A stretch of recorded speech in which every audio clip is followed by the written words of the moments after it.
Sí, Doc. Me voy Muy a bien, ¿me tener escuchan? sí, me voy a tener que desconectar como a la mitad porque tengo que Ujú. unirme a otra reunión, ¿vale? De acuerdo, Doc. Gracias. Muy bien.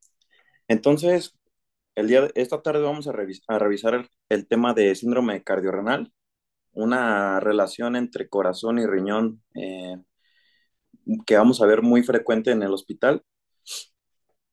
Y, y bueno, vamos a iniciar para comenzar con la definición. Esta relación entre corazón y riñón se empezó a describir en 1836 por Bright, quien observó que había cambios estructurales en los pacientes que tenían enfermedad renal avanzada. Pero fue hasta el 2004 cuando el grupo de estudio del corazón, pulmón y sangre intentó ya definir como tal un síndrome y, y estudiaron un poco más la fisiopatología donde vieron que estaban implicados tanto el volumen circulante y todo esto exacerbaba tanto la insuficiencia cardíaca y predisponía a la progresión de enfermedad renal. Más adelante, ya la iniciativa aguda de diálisis, en 2008 ya realiza un consenso donde reconoce dos grupos principales de este síndrome y los divide estos dos grupos en síndromes cardiorrenales y síndromes renocardíacos, donde se identifica una entidad principal siendo en los síndromes cardiorrenales el corazón como el detonante y en los síndromes renocardíacos el riñón. Entonces, ya en el 2010 sale esta publicación del consenso donde nos muestra la definición actual, la cual nos dice que es un desorden o trastornos del corazón y los riñones en los que la disfunción de un órgano puede inducir disfunción aguda o crónica en el otro. Y nos da cinco subtipos. ¿Cuál es la prevalencia del síndrome cardiorrenal? Se habla que es hasta del 30%. Vamos a ver que la principal es la del subtipo uno, pero en general ronda esto. ¿Cuál es la relevancia de integrar el síndrome? Es que no solo es una insuficiencia cardíaca aguda o una lesión renal aguda, sino el hecho de integrar el síndrome o tener el conjunto de estas dos afecciones impacta más en la morbilidad, en la mortalidad y los desenlaces futuros que pueden ser en la calidad de vida de los pacientes cuando se trata ya de las variables crónicas. Muy bien. Entonces, son cinco subtipos. Recordemos que eran dos grupos principales, los síndromes cardiorrenales y los síndromes renocardíacos. El uno y el 2 fácil, son los cardiorrenales. Nada más que el tipo uno es agudo, una, una una descompensación aguda del corazón que lleva a una lesión renal aguda, y el tipo 2 es una enfermedad crónica que lleva a una enfermedad crónica del riñón. El tipo 3 y el tipo 4 son los renocardíacos. Y de igual manera fácil, el primero, que es el 3 es una lesión renal aguda que lleva a un deterioro agudo de la función cardíaca. Y en el tipo 4 es la progresión de la enfermedad renal crónica que lleva a cambios estructurales en el corazón que en última instancia nos va a desarrollar o empeorar la insuficiencia cardíaca. Y el tipo 5 es un síndrome cardiorrenal secundario, donde los dos órganos se ven implicados al mismo tiempo, pero por un desencadenante externo. Este suele ser un desencadenante sistémico, ya sea, por ejemplo, una sepsis, amiloidosis, entre otras causas. Entonces, em, hasta, hasta el 40% de los pacientes que tienen insuficiencia cardíaca aguda va a presentar síndrome cardiorrenal tipo uno en la hospitalización, por lo cual ya entenderán por qué está muy subdiagnosticado. Y bueno, para estudiarlo fisiopatológicamente son tres, tres puntos principales. las alteraciones hemodinámicas, número uno, las alteraciones neuromorales, el dos, y por último, alteraciones inflamatorias. Primero, en cuanto a los mecanismos hemodinámicos, tradicionalmente lo que se pensaba cuando en inicios de que lo empezaron a escribir era que los, los pacientes presentaban un gasto cardíaco reducido y eso llevaba a hipoperfusión renal, lo cual iba a terminar causando progresión de la enfermedad renal crónica o disminución de la tasa de filtración glomerular. Sin embargo, se ha visto que lo que está más relacionado en este punto hemodinámico es la congestión, o sea, no lo anterógrado del corazón, sino lo retrógrado, o sea, la congestión que el corazón provoca en el sistema venoso central. Eso llega a congestionar entonces el riñón y el aumento de la presión intrarrenal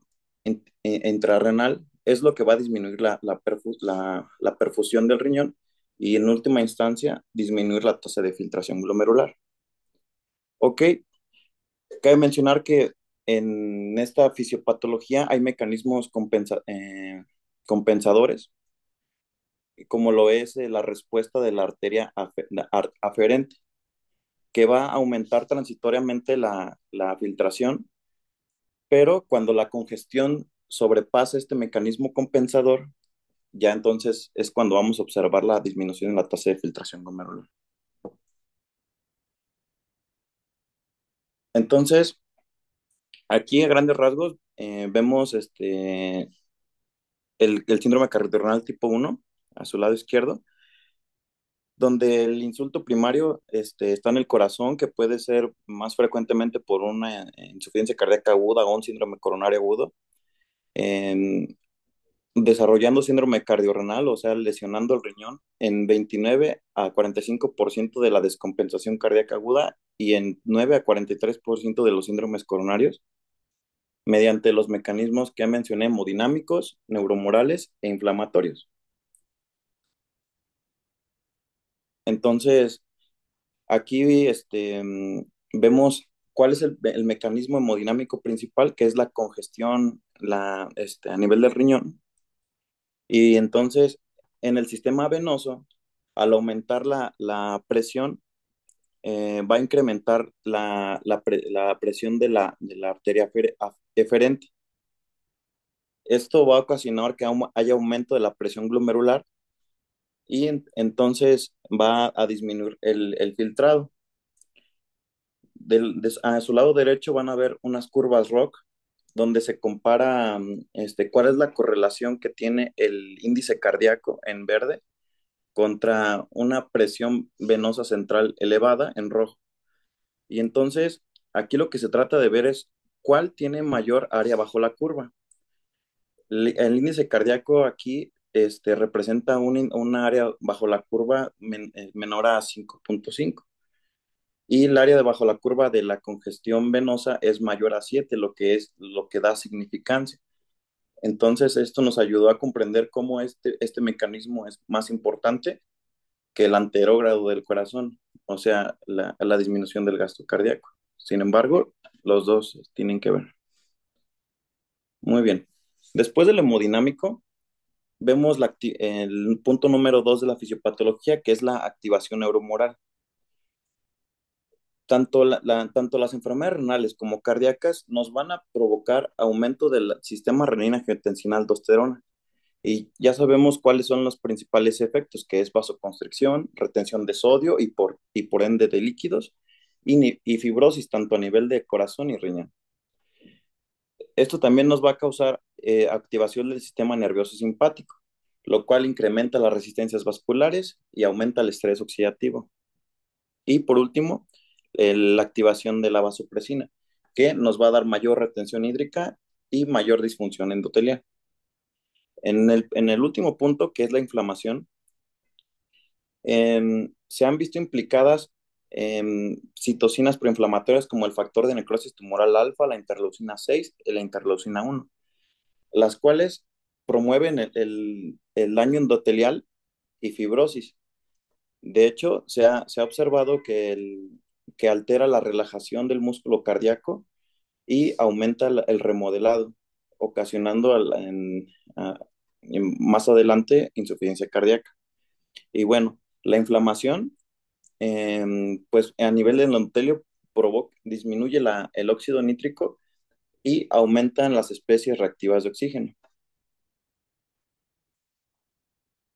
Aquí entonces vemos un ejemplo ahora del síndrome cardiorrenal tipo 2, donde este, aquí la principal etiología es una insuficiencia cardíaca crónica y por diferentes mecanismos que ya describimos, hemodinámicos, neuromorales e inflamatorios, van a iniciar el daño en el riñón y van a propiciar su progresión.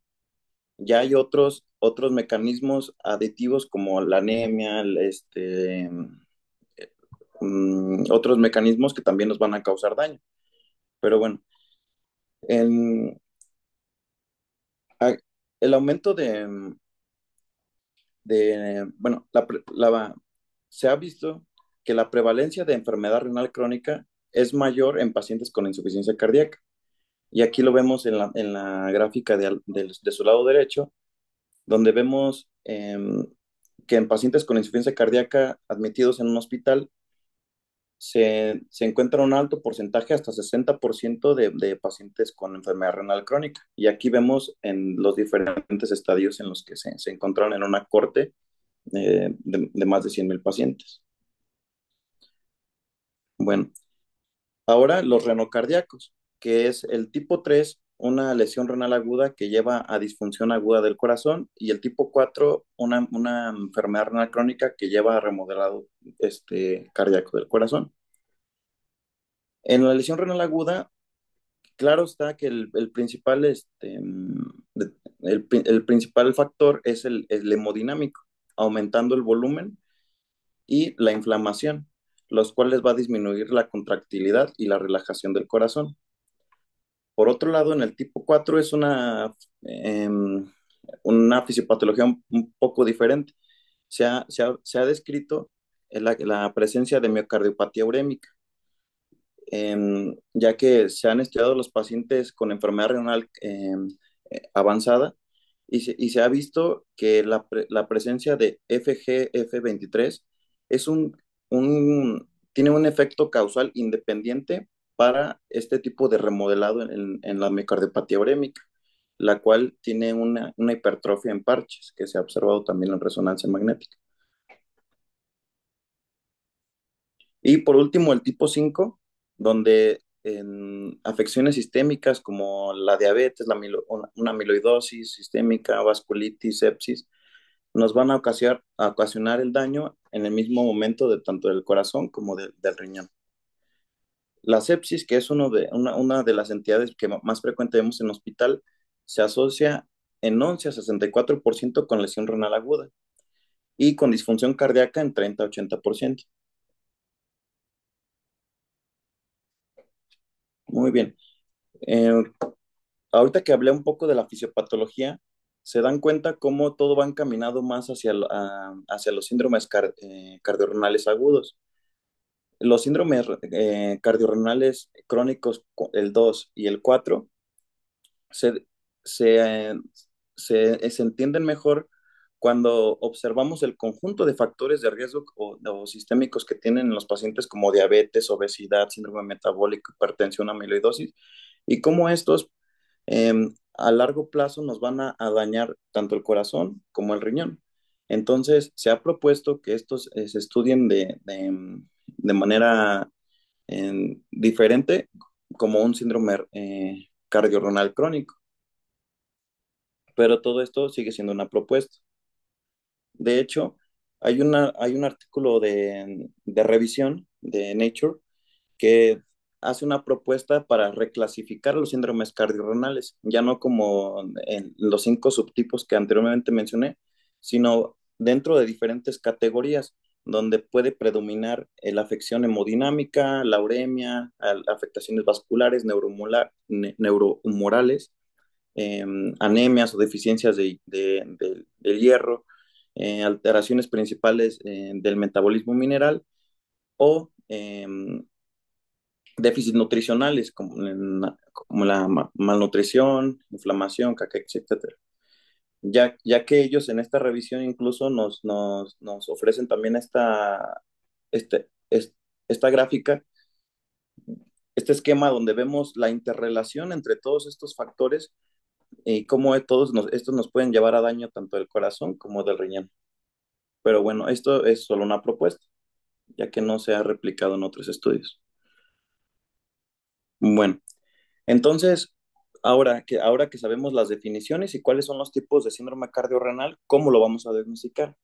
La verdad es que, repito, mucho está subdiagnosticado. Lo que hay que hacer como primer paso es sospecharlo. Primero, identificar una enfermedad primaria, identificar una insuficiencia cardíaca aguda, una lesión renal aguda y saber que esto nos puede llevar al deterioro en el otro órgano y entonces buscarlo intencionadamente. O también de manera crónica en la consulta o en el mismo hospital, un paciente con insuficiencia cardíaca crónica o enfermedad renal crónica, evaluar cómo va la progresión del otro órgano para así poderla diagnosticar.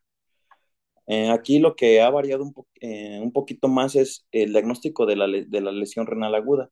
Los primeros estudios fueron con clasificaciones como Akin o Rifle, que diagnosticaban tardíamente la lesión renal aguda y eso era un problema.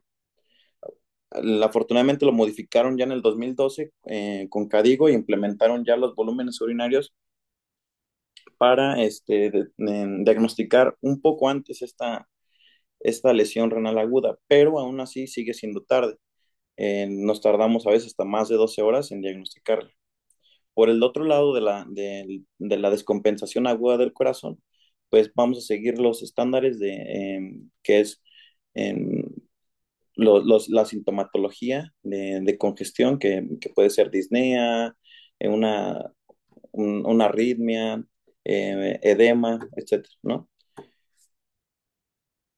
Y, y entonces, ahora, ¿cómo vamos una vez que tenemos identificada una lesión primaria, cómo vamos a sospechar de la lesión en el otro órgano? Entonces, para eso se proponen varios biomarcadores. A nivel cardíaco, ya conocemos muy bien los péptidos natriuréticos y las troponinas ultrasensibles. Aunque cada uno puede tener sus sesgos, sí se correlacionan con sobrecarga. Y en enfermedad renal, estos pueden indicar sobrecarga de volumen y estrés cardíaco. Las troponinas, por otro lado, pueden detectar el daño miocárdico. Y hay otro marcador que se ha asociado también con un mayor riesgo de mortalidad o hospitalización, o sea, daño en insuficiencia cardíaca, que es la galectina 3, donde se ha observado que un aumento del 15% de los valores basales de este marcador se asocia a ello. Aquí pongo la tabla, las gráficas. Por otro lado, ahora el que representa más un reto todavía, que es el renal. Sabemos que es la creatinina y cómo esta nos estima la función o nos estima la tasa de filtrado glomerular. Pero aquí tenemos un problema y es que esta se puede elevar tardíamente hasta 48 72 horas. La cistatina C, que es otro marcador de función, y el N-gal, que es un marcador de daño, aún así también los encontramos tardíamente. Y aunque sí están validados y todos estos marcadores predicen mortalidad, predicen reingreso hospitalario y tienen un valor pronóstico en enfermedad renal como en cardíaca, pues eh, eh, quizás no nos van a servir mucho para diagnosticar el síndrome cardiorrenal. Lo que va a ser muy útil aquí también va a ser la evaluación del sedimento urinario eh, mediante la cuantificación del número de células epiteliales tubulares y la presencia de cilindros granulosos, que nos predicen, pueden identificar una lesión tubular, un daño, y si ya lo hay, nos pueden orientar a si habrá mayor progresión o no. Y la proteinúria.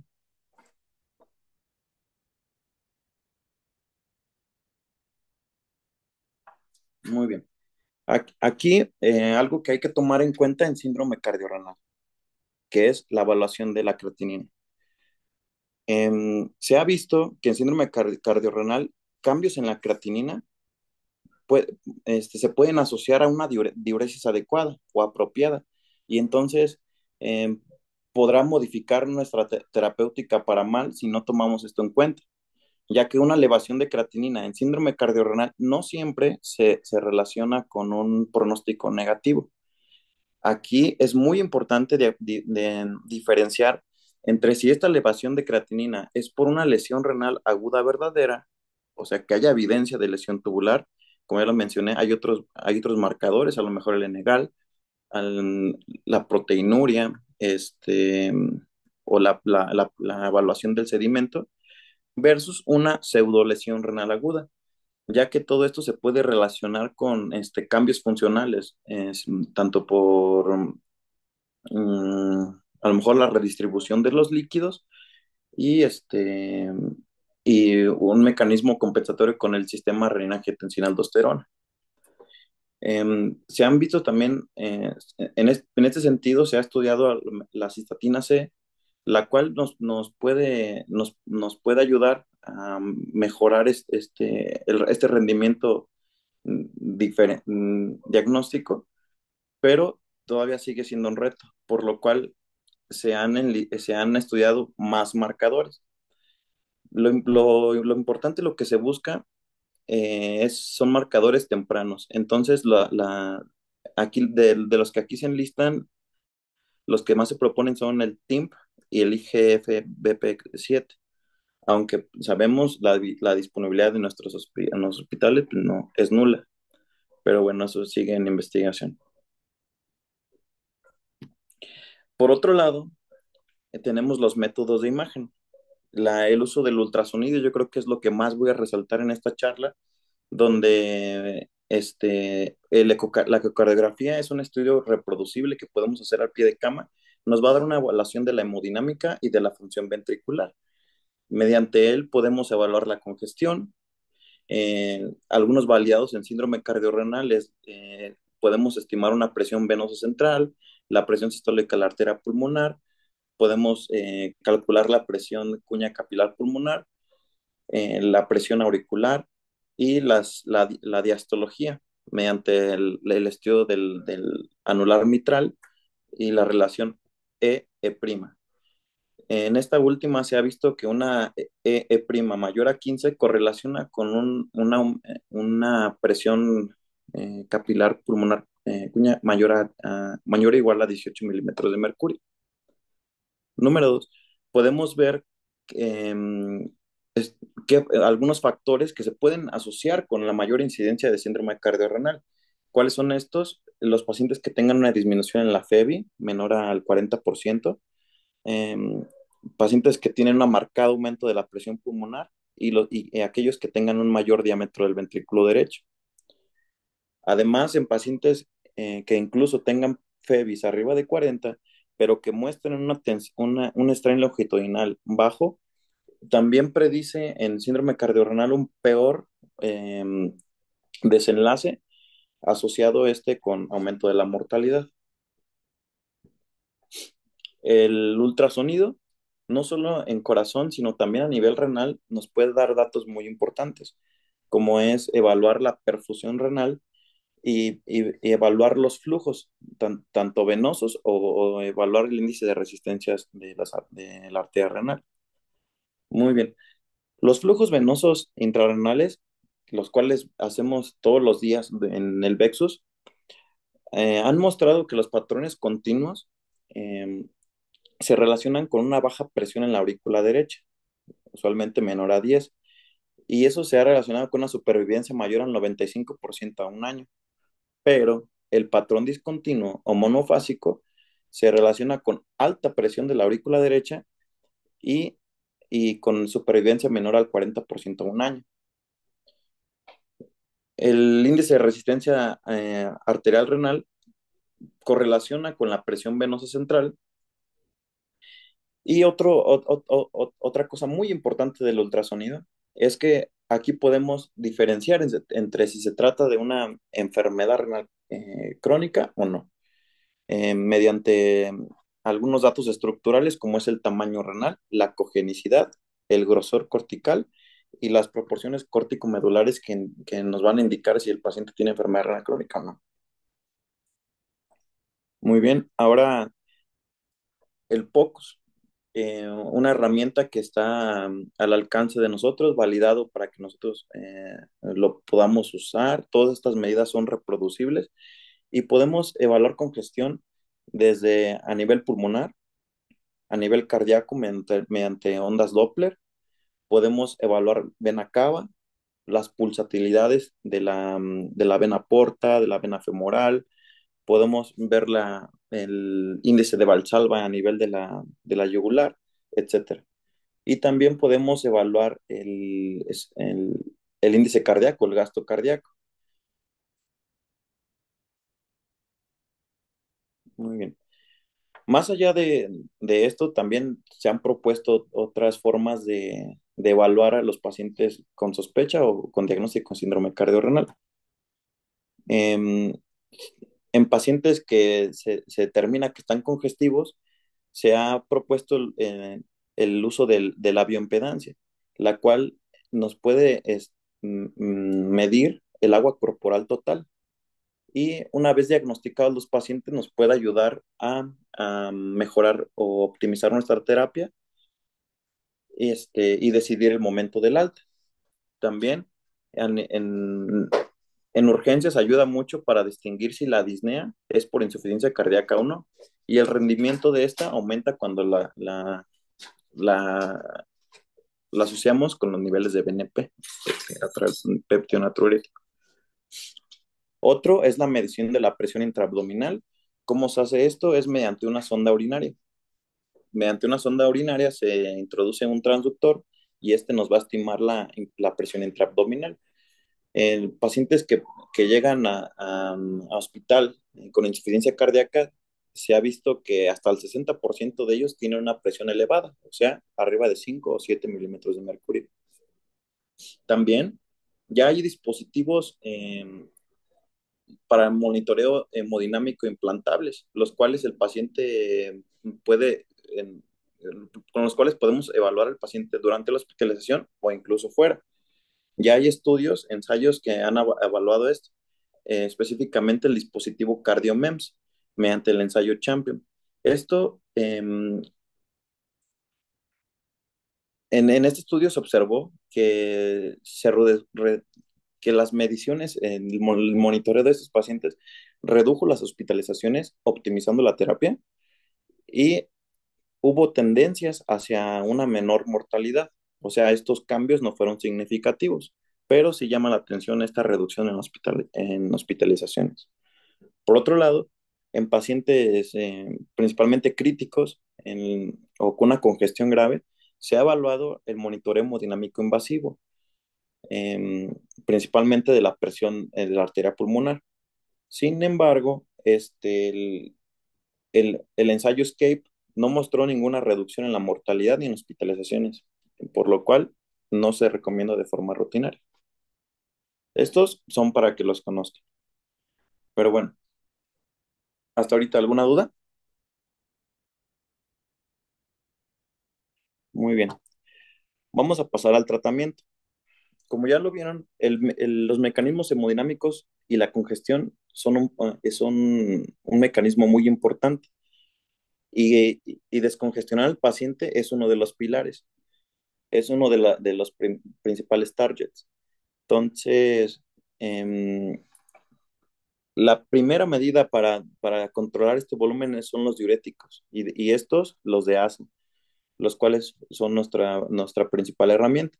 Estos pueden ser furosemide, bumetanida o torsemide.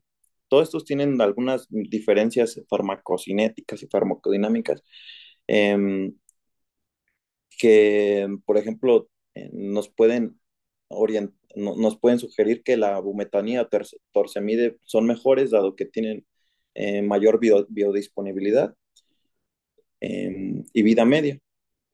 Pero bueno, Podemos hacer uso de otros diuréticos, pero ya suelen ser segunda línea o cuando nos encontramos ante una resistencia a los diuréticos de ASA.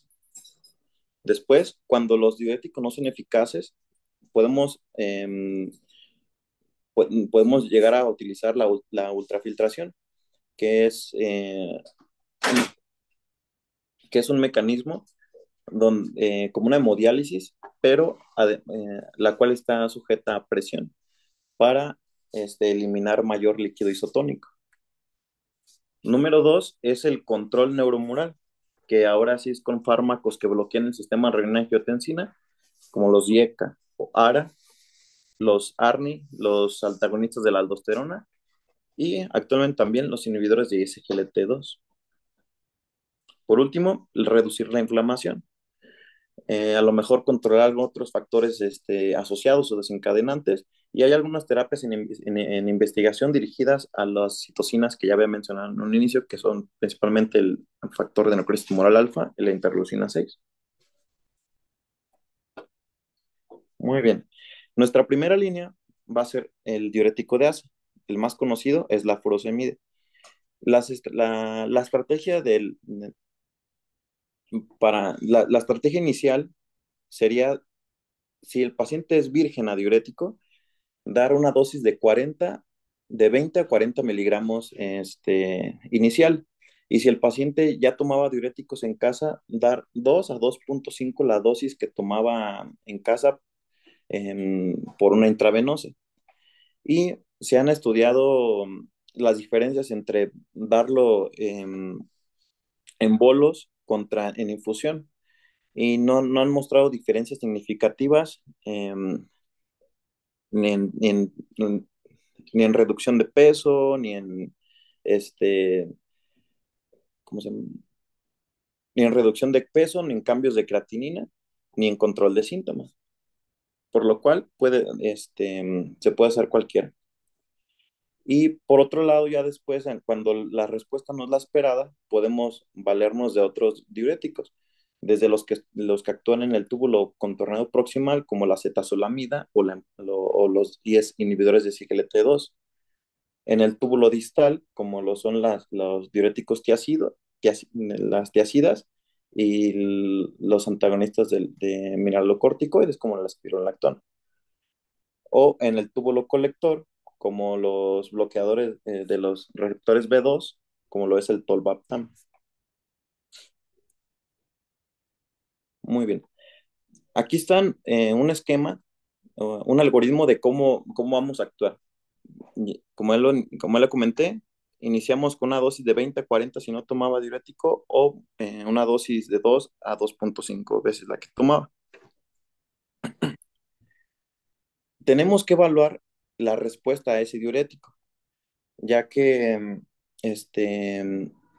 se ha observado que en los pacientes que tenemos una respuesta tubular inadecuada, se asocia con peores